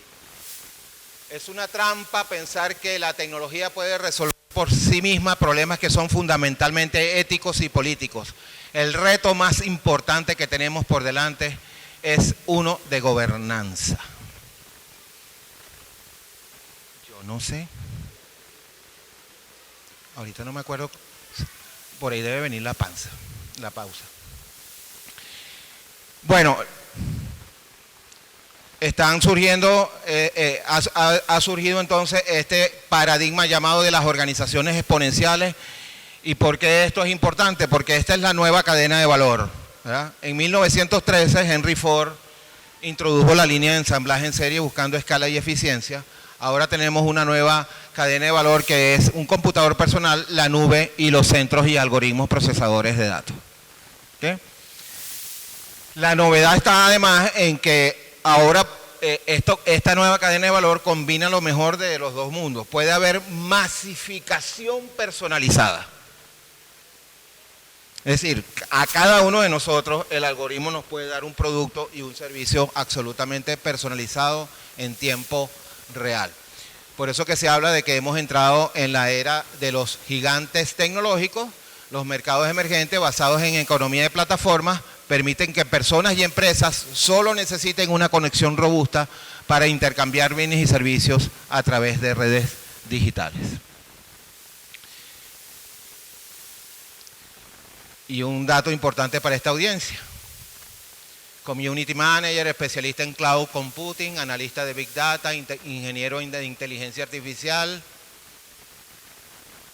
Son profesiones que hace un poco más de 10 años no existían y creo que todavía no hay formación para cada una de esas cosas de manera clásica como la hemos estructurado hasta ahora. Y yo mismo en tiempo real hago esa reflexión porque no sé si quizás tenemos que olvidarnos de que van a haber carreras para estas competencias, sino que se irán desarrollando y adquiriendo como es lo que ha ocurrido.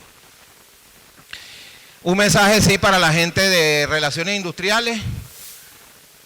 Tienen que seguir regularmente el estudio de Day Ulrich sobre las competencias del profesional de recursos humanos. Ese es un estudio que se hace desde hace 30 años, cada 4 años, es un estudio global a nivel mundial.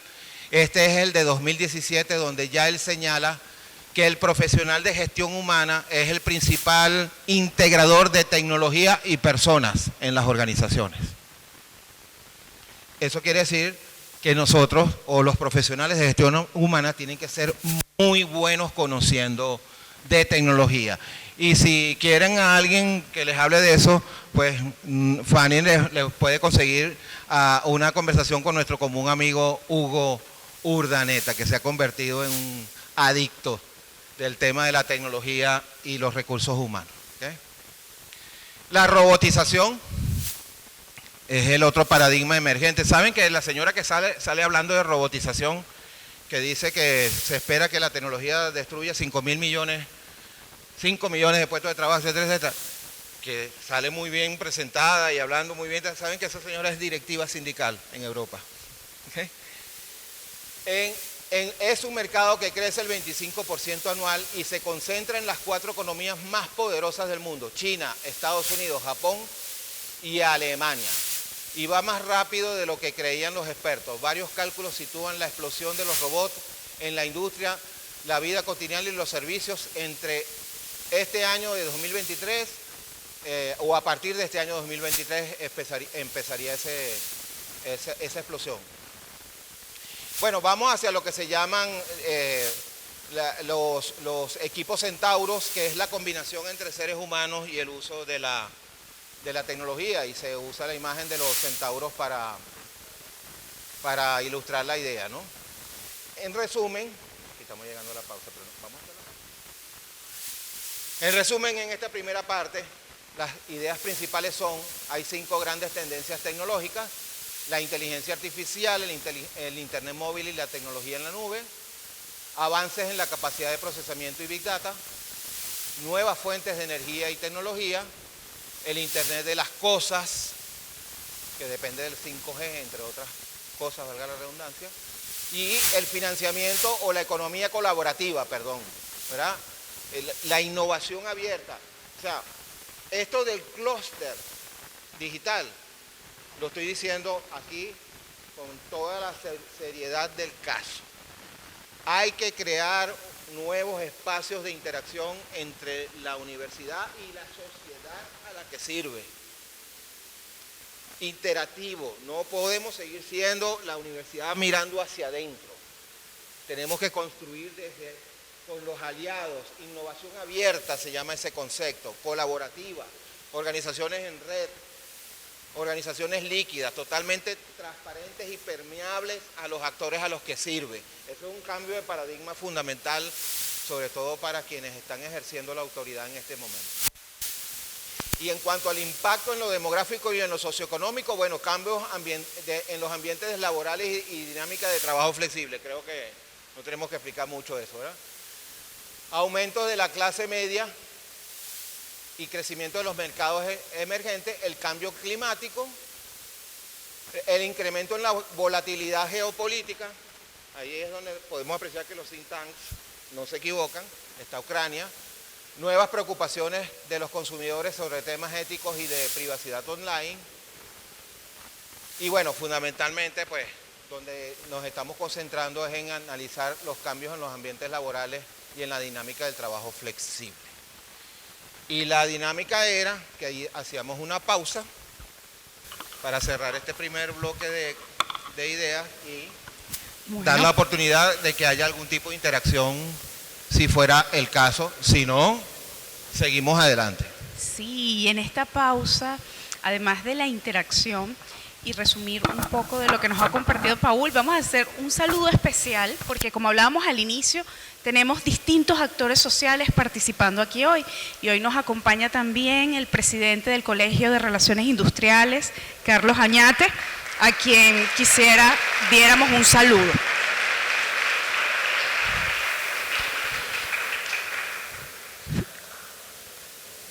Gracias, Paul, por este primer bloque donde de alguna manera nos paseamos por las megatendencias digitales y donde pareciese que ambiguamente el foco en lo humano es fundamental.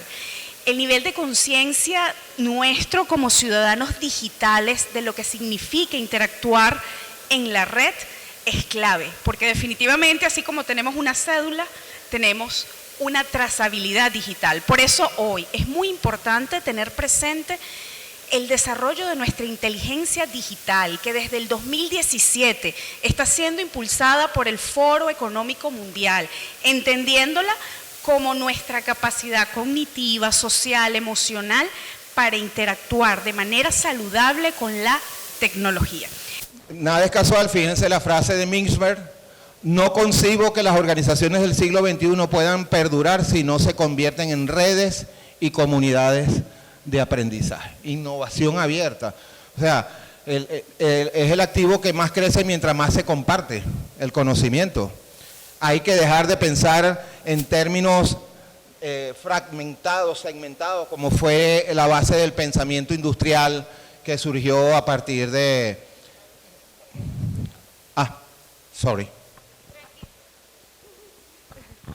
Buenos días. Buenos días.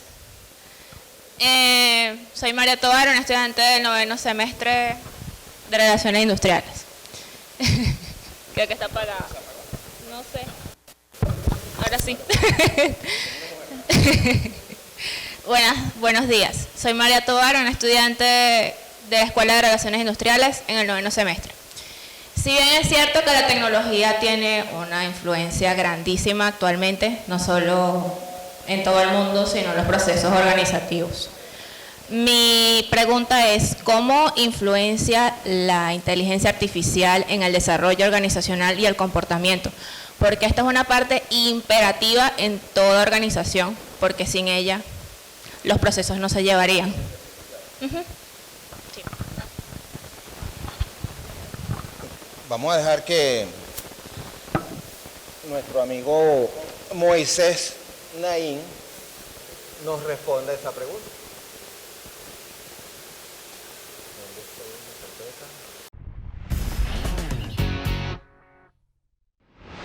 En el año 2017, unos ingenieros de Google hicieron historia.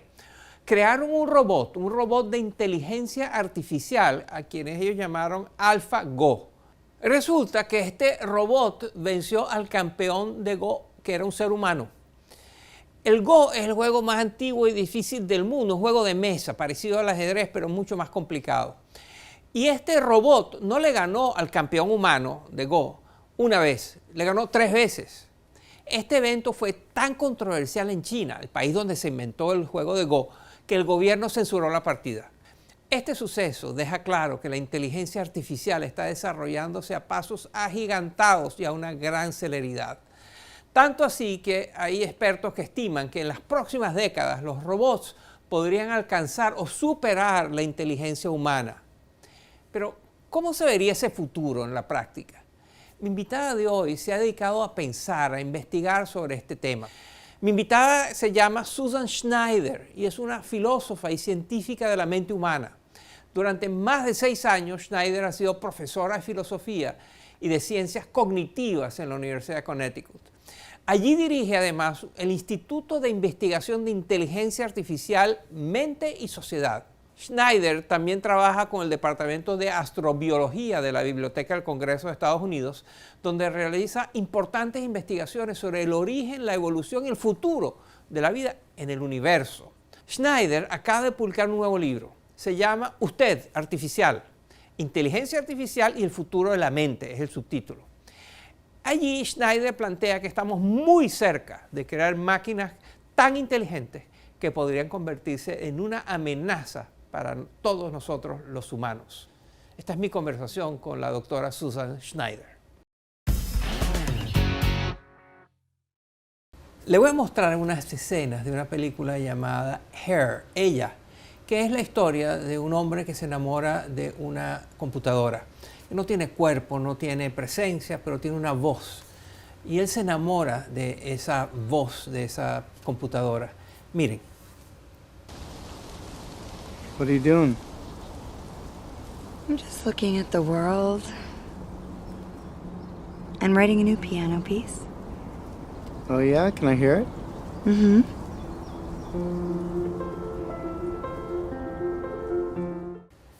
¿Qué tan cerca estamos de un mundo como este? In some ways we're close and in others we're very far away. Sabes, de algunas maneras estamos muy cerca y de otras muy lejos. Los que han interactuado con aparatos de inteligencia artificial como Alexa de Amazon o Siri de Apple saben que la tecnología aún no es muy buena. En la película Ella, la asistente digital es presentada como un ente consciente y sensible. Y el protagonista se enamora precisamente porque, para ponerlo de alguna manera, esa computadora siente lo que es ser ella. Creo que antes de desarrollar inteligencia artificial consciente, desarrollaremos asistentes personales que serán mucho más creíbles, pero que no sentirán. ¿Usted cree que la inteligencia artificial va a crear robots que tienen conciencia? En la primera parte de mi libro, exploro si podremos algún día crear robots conscientes. Y la respuesta no es clara. Pero supongamos que descubrimos la manera de hacerlo. Hay quienes podrían argumentar que no está bien crear robots que sientan, pues podrían ser oprimidos. Por ejemplo, ¿realmente te sentirías cómodo teniendo un androide o un robot limpiando tu casa si se trata de un ente consciente? Eso sería parecido a la esclavitud. Ahora bien, se podría argumentar que la solución es diseñar a estos androides para que quieran limpiar nuestras casas. Y ese es un escenario que hemos visto desde 1932, cuando el británico Aldous Huxley publicó su novela Un mundo feliz, en la que hay una población de individuos diseñados para querer servir a otros. ¿Usted cree que en algún momento habrá unos entes que son una combinación de seres humanos y computadoras, que se vayan entremezclando, que se fusionen? There's already talk, as you say, about merging with AI. Ya se está hablando, como mencionas, de la fusión de seres humanos con inteligencia artificial. Por ejemplo, Elon Musk recientemente sugirió que podríamos convertirnos en cyborgs, poniendo microchips en nuestros cerebros para así no quedarnos atrás a medida que las máquinas superan nuestra inteligencia y nos reemplazan en nuestros empleos. Pero ya a mí me preocupa que con tan solo usar Facebook, mi información personal esté siendo vendida o que haya cámaras que me están espiando en mi propia casa. Y por supuesto, sabemos que aparatos de inteligencia artificial como Siri y Alexa nos escuchan. Las empresas que desarrollan estas tecnologías tienen intereses económicos. Y lo último que quisiera ver es que la inteligencia artificial entre a nuestros cerebros y comience a regular y a controlar lo que pensamos y a vender nuestros pensamientos más íntimos. Controlling what we think, selling our innermost thoughts. El escenario en el cual los robots dominan a los seres humanos y dominan el mundo es posible. It is. It's a possible scenario, and there have been... Lo es. Existe una preocupación de que si creamos inteligencia artificial que supere la inteligencia humana, estas máquinas nos harán obsoletos en nuestros trabajos. Pero hay un escenario aún peor, y es que estas computadoras tengan objetivos que sean hostiles a la humanidad. Hoy día hay muchas instituciones y millones de dólares dedicados al desarrollo de inteligencia artificial que sea segura y en la que podamos confiar. Y me parece que es necesario que el gobierno juegue un rol en la regulación para que los escenarios distópicos de la ciencia ficción no se hagan realidad. Scenarios that have been depicted in science fiction. ¿Es esto una manera de acelerar el progreso o es esto una fuente adicional de desigualdad, pobreza, desempleo? ¿Dónde va a estar el mundo más pobre en relación a estos poderosísimos desarrollos en las áreas de inteligencia artificial? There will be some very significant challenges. Habrá desafíos importantes que los países más pobres tendrán que enfrentar. Así que necesitamos llevar este tema al debate público. Necesitamos aumentar la educación tecnológica y necesitamos regulaciones que tomen en cuenta los intereses de todos los jugadores involucrados. También creo que es importante que la gente entienda que lo que hacemos con la tecnología no solo tiene que ver con la ciencia, tiene que ver con la ética. Entonces, si logramos, por ejemplo, mejorar nuestra inteligencia de la manera que sugieren individuos como Elon Musk, yo me pregunto, ¿seguiríamos siendo realmente nosotros mismos? Estas son preguntas filosóficas clásicas y aconsejaría que la gente las discuta, pues no tienen respuestas sencillas. They have no easy answers. La doctora Susan Schneider es una filósofa, es especialista en la mente y concretamente se ha interesado en entender el fenómeno de la intersección de seres humanos con máquinas, con computadoras.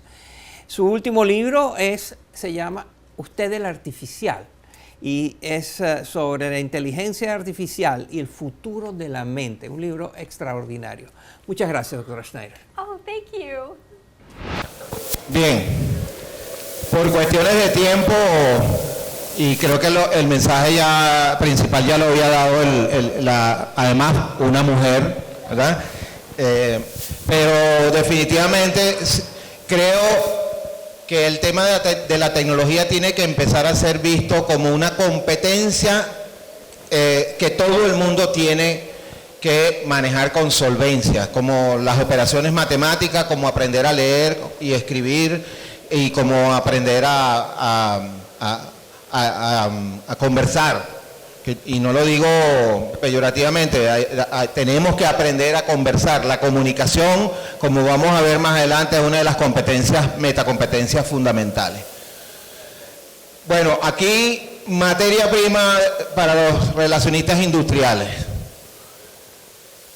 A partir de todo el pensamiento de estos señores que están aquí y que me imagino son temas obligados de lectura en sus carreras, no solamente de la de los relacionistas, pues a partir de la segunda revolución industrial se generó el llamado paradigma de la división funcional del trabajo. Y habían dos grandes áreas, el área de la estructura y el área del sistema sociotécnico, que fue desarrollado progresivamente por estos pensadores más de carácter humanista. ¿Y qué pasó a lo largo de esos 50, 60 años? Bueno, que fuimos siendo educados alrededor de diversos paradigmas. El paradigma de la función, el paradigma del proceso que nos trajo la calidad total, el paradigma de los negocios que nos trajo la globalización, la sostenibilidad de la cual se empezó a hablar a partir del año 95 en Kioto, Japón. En el año 2000 estábamos inmersos en el mundo de las empresas.com y las grandes crisis empresariales del año 2003 nos pusieron sobre la mesa nuevamente todo el tema de la ética y la responsabilidad social empresarial. Eso era lo que veníamos a estudiar aquí en pre y en posgrado. Pero hay un fenómeno que se llama la transformación digital que ha venido cambiando profundamente este tema y es importante que entendamos primero el contexto, el modelo de negocio, el modelo organizativo y finalmente el modelo de gestión. ¿Qué está pasando en el contexto? Bueno, de lo que ya hemos hablado con suficiencia y no me voy a detener en este tema, pues todo el tema de la tecnología ha venido cambiando en diferentes aspectos el contexto empresarial.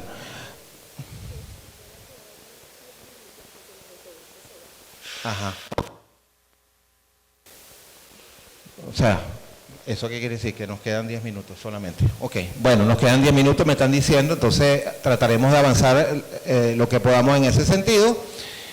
¿Qué es lo que está pasando? Bueno, el modelo de negocio está cambiando a una velocidad fundamental. Prácticamente cada 5 años surgen nuevas industrias, nuevos negocios, y eso requiere entonces que el modelo de gestión y de capital humano cambie a la misma velocidad. De hecho, pues hay gente que dice que ya no podemos seguir hablando de profesiones de por vida, sino que el proceso educativo va a ser un proceso permanente en el tiempo, y de lo que se trata es que no caigamos en obsolescencia a nivel de las competencias, que nos mantengamos empleables, sobre todo en temas de tecnología.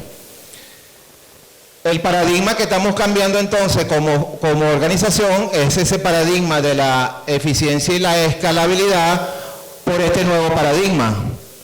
Fíjense, una persona con una buena idea y un buen acceso a internet descarga todas estas aplicaciones y tiene una empresa, ¿sí? En tiempo real y conectada con internet. Entonces, esa es la organización emergente, y por eso es que el mundo del emprendimiento tiene un espacio para generar empleo muy importante, y deberían en ese sentido enfatizar la formación de emprendedores en el proceso educativo. Paso rápidamente por algunos ejemplos. El de telas me gusta porque como todo empezó en 1913 con la línea de ensamblaje, bueno, hoy en día simplemente usted descarga un software y ya tienen un carro nuevo totalmente actualizado, que es lo que hace la gente de Tesla. O empresas como Airbnb, que sin tener activos, sin tener propiedades, es la red de hoteles más grande del mundo, porque realmente ellos lo que hacen es ofrecer el servicio digital de hotelería. Y países que están creando ecosistemas completos para albergar lo que se está llamando ahora nómadas digitales. Es decir, personas que trabajan viajando alrededor del mundo, que llegan a cualquier Starbucks, se conectan, entregan el informe, hacen el trabajo que tienen que hacer, tienen la reunión por Zoom que tenían que tener, y al mismo tiempo están disfrutando de las paradisíacas playas de Málaga. ¿Okay?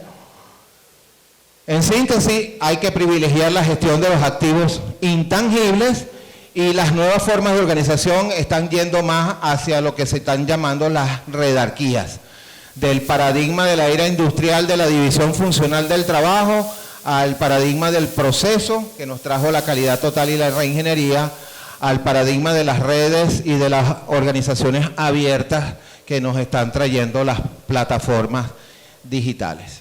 No me voy a detener aquí, voy a avanzar para tratar de pasar las principales ideas. Probablemente han oído hablar de organizaciones ambidiestras. Bueno, ese es el nuevo paradigma emergente también. Empresas que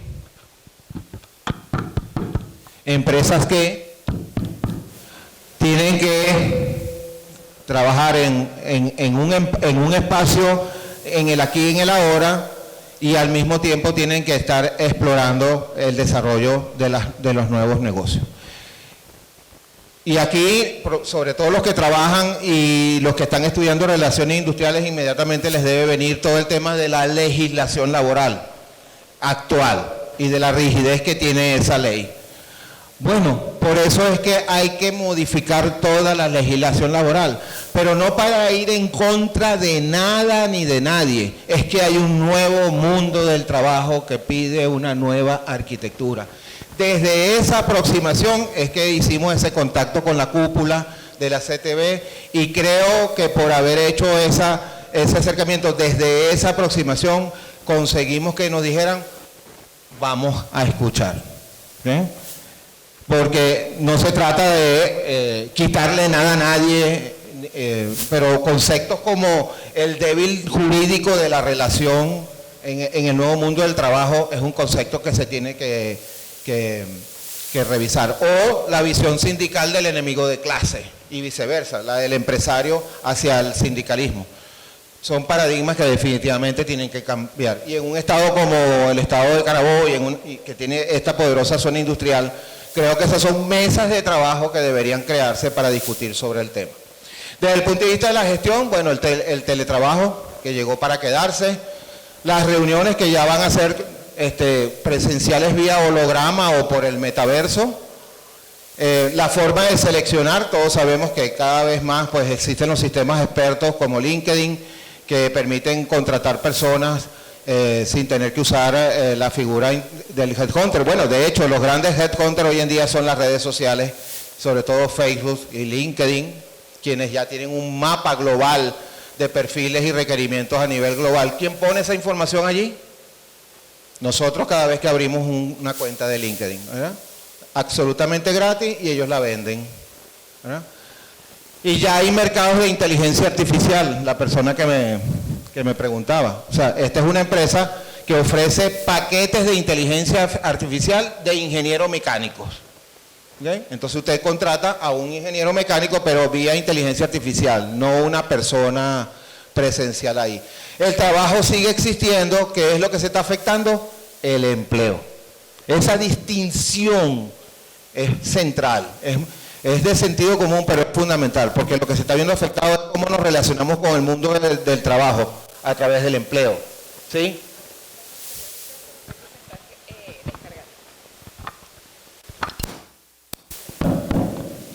Ok. Y bueno, ya hay empresas que dan servicio a los empleados y muchas empresas ofrecen productos y servicios utilizando lo que llaman los chatbots o inteligencia artificial, gente que te contesta por teléfono y te da una orientación preliminar. ¿Saben qué profesión se está viendo altamente impactada por esta tecnología? Los bufetes, el derecho, los abogados. El mundo de la abogacía se está viendo sumamente impactado y están utilizando mucho esta figura para evacuar, como es el término que se usa, consultas básicas, etcétera, etcétera. ¿Bien?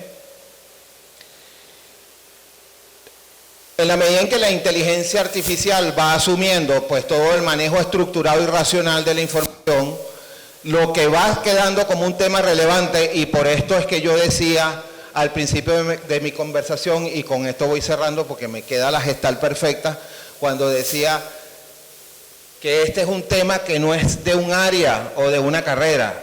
El tema de manejar personas es quizás la competencia más importante que tiene que formar un centro de estudio en absolutamente todas sus profesiones y disciplinas, porque la creatividad será la habilidad más buscada en la era del post-COVID, los activos intangibles. Un asiento contable es un asiento contable y eso no se puede hacer de una manera totalmente diferente. Pero innovar, crear una nueva idea, eso requiere incluso de una emocionalidad. Innovar es como componer música, ¿no? Si estoy deprimido, probablemente me saldrá una melodía triste. Si estoy contento, me saldrá una melodía alegre. Aunque en estos días veía una entrevista de una de las chicas del CAN y decía que el merengue es el único ritmo que cantan canciones tristes a ritmo de merengue, ¿no? De manera pues que, ¿por qué es tan importante entonces este tema? Y se lo decía ayer en su oficina a Juan Pablo Olalquiaga, expresidente de Conindustria, con el que estaba conversando ayer, y su gerente de Recursos Humanos, Marianela Durán, que la creatividad, la innovación, que es parte central de su estrategia, no se puede decretar. Yo sí puedo decirle a alguien, usted tiene que hacer el asiento contable como es, pero yo no puedo decretar, innova. Entonces él me decía, ¿y qué hago? Yo le dije, clima, cultura y liderazgo. En eso es que hay que trabajar, inteligencia emocional, crear el contexto empresarial necesario para que la gente quiera innovar. Hay una diferencia muy grande entre tener que trabajar y querer trabajar. Jobs decía que la única manera, Steve Jobs, de hacer un trabajo bien hecho es amar lo que haces. Entonces, el tema vocacional es fundamental porque uno tiene que enamorarse de su profesión. Y si me regalan 5 minutos más, no quisiera irme, no debo estar muy lejos de ahí, pero permítanme, porque quiero cerrar con el tema laboral.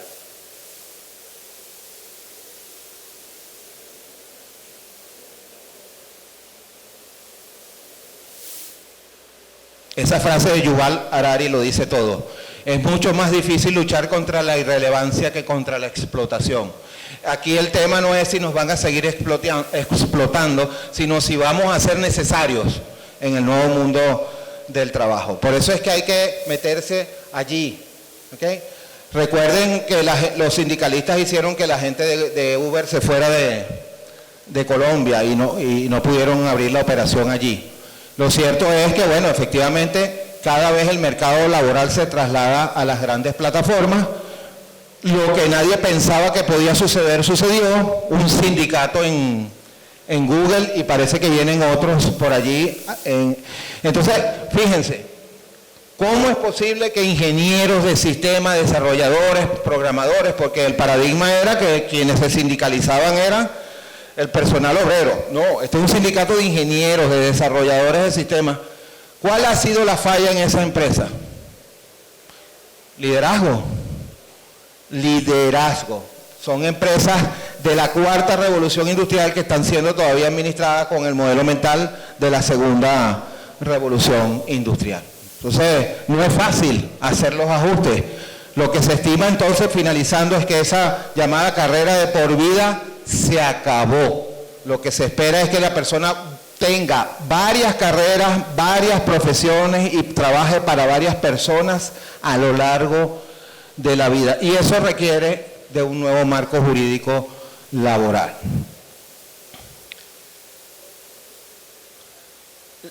Las dos primeras revoluciones industriales, el Fordismo y la burocracia de Weber, significaron el fin del artesano libre, la estandarización del trabajo y el colectivismo laboral.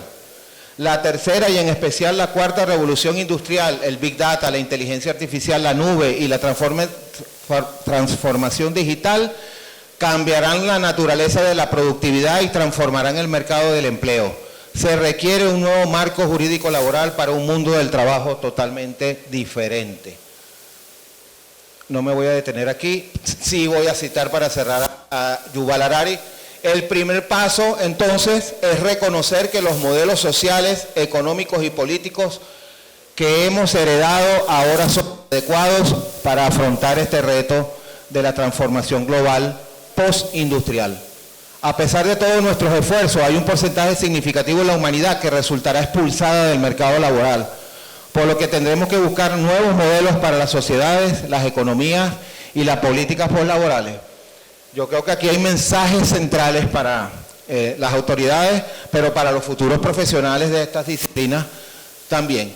Y las soluciones posibles corresponden a tres categorías. ¿Qué hacer para evitar que se pierdan empleos? ¿Qué hacer para crear suficientes puestos de trabajo? ¿Y qué hacer si, a pesar de todos nuestros esfuerzos, la pérdida de empleo supera con mucho la creación? Y ese es el famoso escenario Wall-E del que les hablaba, ¿no? Esperamos que... Bueno, yo no sé si llegaremos a eso, porque si llegamos a eso y todos somos felices y todos podemos vivir felices, bueno, y eso es lo que debe hacer, así será. El problema es que no concebimos eso desde nuestros actuales modelos mentales. Entonces, yo aprendí navegando en estas aguas que la inseguridad, el caos y el cambio, que paradójicamente son paradójicamente las tres vías más directas y que son el combustible del cambio y la innovación. Tengo por ahí una imagen que no pude poner, donde está un gerente presentando a un virus, ¿no?